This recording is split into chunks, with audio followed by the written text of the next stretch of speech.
rightful owner of the land God promised to the descendants of Abraham. The Arabs insist that the birthright belongs to them. The Jews make the same claim. But the Arabs have taken the argument a step further. They believe that Israel not only has no right to the land, they have no right to exist at all.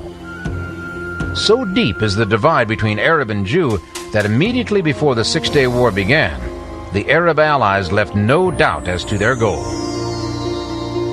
If the Egyptians' goal was to destroy Israel, there would seem to be no logical explanation for their inaction on the first day of the war. So why didn't they sound the alarm as soon as the Israeli air raid began? Prior to the war, the Egyptians made some bold statements. And they say that they're going to destroy the state of Israel. The Arab world was cheering them on. And when they were defeated, it took them a very long time to digest the fact that their plans came so abruptly to an end. The Egyptians were supposed to be leading the charge, but they had this incredibly humiliating defeat. There was no way they wanted that information to leak out, so they lied. They claimed victory. How could the Egyptians have made such a serious blunder? Was pride the real reason that Egypt refrained from informing its Arab allies of Israel's destructive air raid? And even if this were true, why didn't the Egyptians sound the alarm and launch their own planes as soon as they saw the Israeli jets approaching? What was it that kept the Egyptian planes on the ground? Is the answer hidden in a top-secret conspiracy that remains under wraps even to this day? Could it be that the world was literally on the brink of a nuclear war?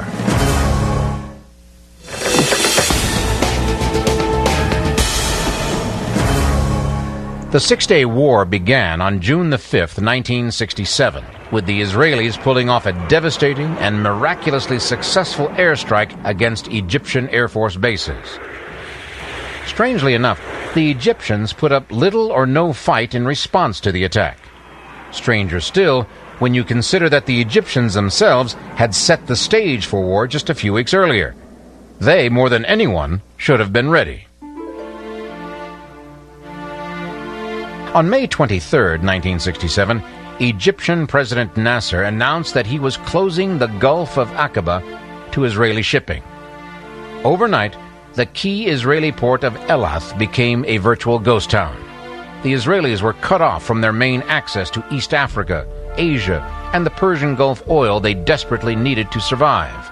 This undeniable act of war was the spark that would ignite the powder keg. The Arab world was definitely united in its hatred for Israel, but that didn't mean they completely trusted each other. Nevertheless, when Nasser shut down the Gulf of Aqaba, Arab leaders throughout the Middle East flew to Cairo to sign military pacts with Egypt. Even Jordan's King Hussein, who had a very thorny relationship with Nasser, put his army under the Egyptian leader's command. The situation in 1967 resembles what's happening today, because then, just as now, trouble in the Middle East means trouble for all the major world powers. Israel's Deputy Prime Minister, Abba Eban, immediately set out to rally the support of Western leaders, including President Johnson and French President Charles de Gaulle. During the Six-Day War, the relationship between the United States and the Soviet Union was pushed almost to the breaking point. For the first time since the Cuban Missile Crisis of 1962, a message had been received over the Moscow-Washington hotline. The Soviets were threatening military action to prevent Israel's total victory in the conflict. Of course, the United States could not tolerate the Russian threat to invade Israel. If they did so, it would mean the United States would have to retaliate, which would mean nuclear warfare. In June 1967, a young Soviet officer, Yuri Khripunkov, was serving on board of anti-submarine ship in Mediterranean. According to Khripunkov, he was ordered to raise and command a 30-man detachment for landing on the Israeli coast. President Johnson immediately cleared the American Sixth Fleet for action in the Mediterranean, and Russia sent 10 warships in from the Black Sea to the same location. Of course, very few people knew what was really happening, but the potential for nuclear war was really there. The storm clouds of war gathering faster than anyone could have predicted. Two of the world's superpowers, with the ability to wage nuclear war, had become entangled in the mess. And yet, somehow, the impending catastrophe was avoided. The question is, how? How did Israel achieve the total victory they sought and yet avoid starting a nuclear war? After the conflict ended, the Arabs blamed their defeat on a conspiracy in which the United States was a key player. But why didn't the Soviets get involved as they had threatened? Is it possible that they were involved in a conspiracy of their own? And does this account for Egypt's lack of response to Israel's airstrike on the first day of the war? One of the main reasons the Egyptians were gearing up for war was because they were under the mistaken impression that the Israelis were massing troops along the Syrian border. As the conspiracy theory goes, false information was leaked to Egypt in order to make them believe that Syria was being threatened. By doing so, the Egyptians would be enticed into responding. Some Arabs believe that the Americans aided in this conspiracy by deceiving the Egyptians into believing that the United States would restrain Israel and Israel would not strike until after a political solution had been reached to the crisis. Well, Egypt fell into the trap and began sending troops to Syria. This then gave Israel an excuse for launching the preemptive strike against Nasser. In late May of 1967, Egyptian President Nasser had been given what he believed to be reliable information about Israeli troop movements that informed him that Israel was massing troops on the Syrian border, an action that Egypt could not tolerate. But the surprising source of this information, which proved to be completely false, was none other than Egypt's ally, the Soviet Union. Perhaps the least known aspect of all this conspiracy theory is the involvement of the Soviet Union. The historical records show that the Soviet Union deliberately gave the Egyptians false information about Israeli troops massing on the Syrian border. They calculated that this would provoke a response from Nasser, and apparently that's exactly what they wanted. Some Egyptians believe the Soviets planted false reports of Israeli troop concentrations with them in order to show them how much they depended on the Soviets. From the Israeli point of view, there are some who believe that this was an attempt by the Soviets to start a war which would result in the destruction of Israel. The reason that the Russians supplied false information to the Egyptians is because this was an opportunity to achieve their objective to dominate the Middle East. Israel was a mini superpower in that area.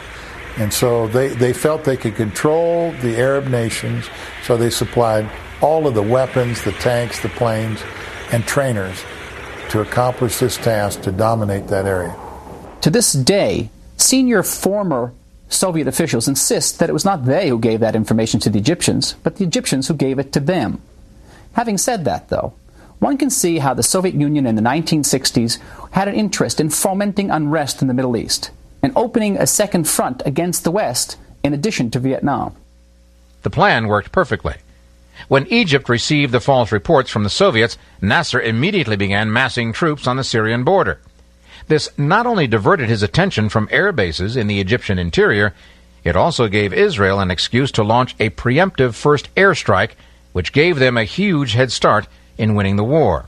This, of course, is only a conspiracy theory, and even if it were true, it still doesn't explain why Egypt failed to respond to Israel's first devastating blow.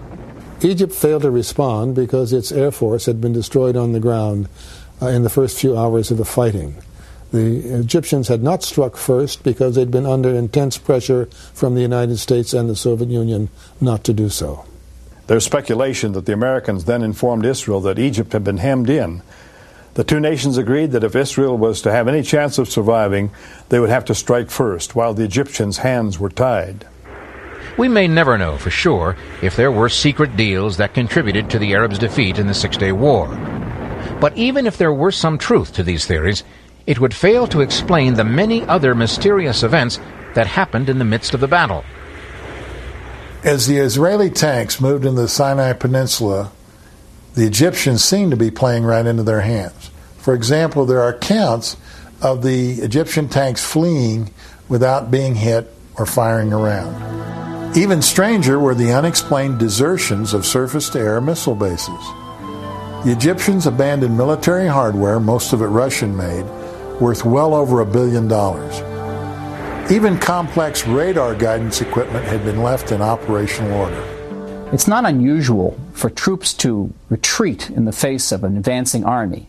What is unusual is for thousands of troops to leave behind massive amounts of military material, billions of dollars worth, without any attempt to disable that material. This happened several times during the course of the Six-Day War. What made the enemy withdraw so quickly?